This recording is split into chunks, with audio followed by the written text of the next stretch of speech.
Hey guys, today I'm going to show you how to write terminating decimals as fractions. I would like you to copy down this chart, especially if you're not familiar with place values in decimals. So here's the decimal point, and here are all the numbers to the left, which would be our whole numbers, the ones, the tens, the hundreds, and so on.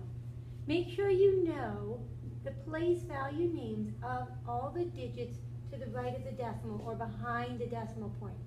The first place is the tenths place, then the hundredths, then the thousandths, then the 10,000ths, and this continues with 100,000ths, and on and on. We really won't need to go much further than this for our purposes right now. Write down this example. I'm going to show you how to write 0.64 as a fraction in simplest form. Well, if you know how to read it, writing it as a fraction is pretty easy. This is 64 hundredths. How do I know that? Because the 4 is in the hundredths place. If you take a look, if we were to put 64, the 4 is in the hundredths place. So this is our initial fraction. Then we're going to simplify it. To simplify, we're going to ask ourselves, what number can we divide into both 64 and 100? Think of the biggest possible number you can. Hopefully you're thinking of 4. We can divide these by 4, and 64 divided by 4 is 16, and 100 divided by 4 is 25. So that is our fraction for 0.64 in simplest form. You may have to simplify a few times. For example, maybe you divide it by 2. Then divide by 2 again to get the simplest form. Here's a real-life example. A handheld video game system weighs 9.675 ounces. To write this as, this one is going to be a mixed number. It's a mixed number because we have a whole, 9.675. So we're going to take the 9, that's going to be our big whole number in front of the fraction. And the way we would read this correctly is 675, and since the 5 is in the thousandths place, we say 675 thousandths. So to summarize, how do we know how the fraction looks? You take the decimal, the number after the decimal point, that goes in your numerator, and the denominator is simply the place value of the last digit. Now we got to simplify this. Hopefully you're looking at the last digits. If they end in 5 or 0, and maybe you're thinking 5 is divisible by 5. But I want you to think of some bigger numbers. Here's a rule. If the number ends in 00, 25, 50, or 75, it's divisible by 25. So we can actually divide this by 25 to simplify it. Think of quarters for a minute. Think of money. This is like $6.75, right? So $6 divided by 25. How many quarters would it take to make $6? 4 times 6, which is 24. How many quarters to make 75 cents? That would be 3. So 24 and 3 is 27. Okay, if you didn't follow the way I just did that, using the money idea in my head, you could certainly write it out, 675 divided by 25. I'm going to do that again. This is like $10, and I know that it takes, if it's 4 quarters for $1, and $10 is 10 times 4, or 40.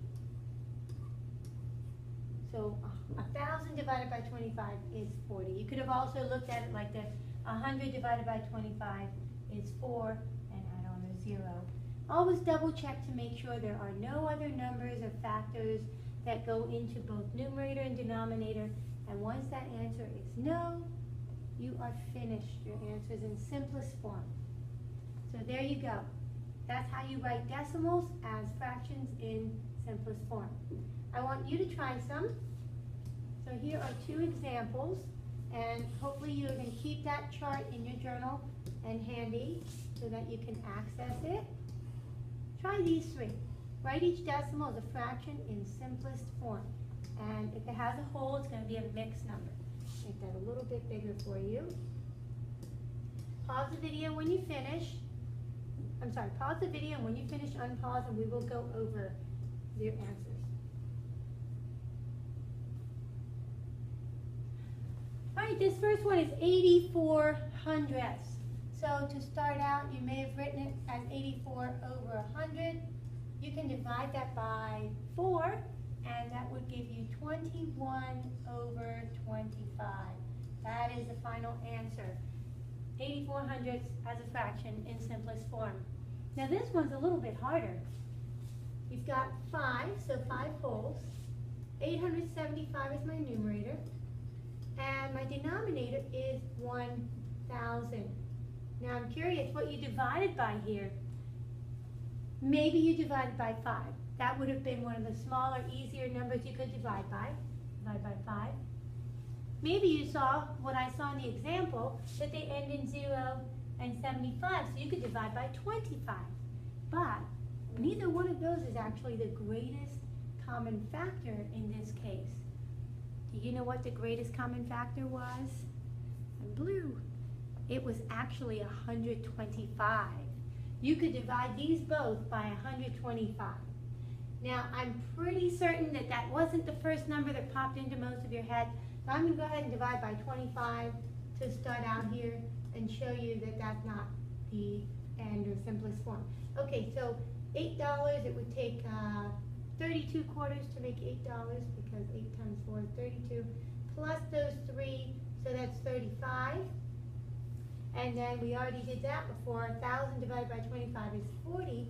And here's where hopefully you saw it's not in simplest form. We can simplify further. You can divide by 5 again. Divide by 5. And that will give you 7/8. So my final answer is 5 wholes and 7/8. 5 and 7/8. And again, the greatest common factor was actually 125. Most of you probably didn't divide by that at first, but that is actually a common factor. Okay, so number 2C, rock music accounted for 0.35 of the total music sales in a recent year. So we're going to try to write 0.35 as a fraction in simplest form. So first step would be 35 over 100, because that's 35 hundredths. We can divide these by 5, and that would give us 7 over 20. Okay? So make sure you bring these examples to class tomorrow. You can use them as notes to help you practice more with writing decimals as fractions.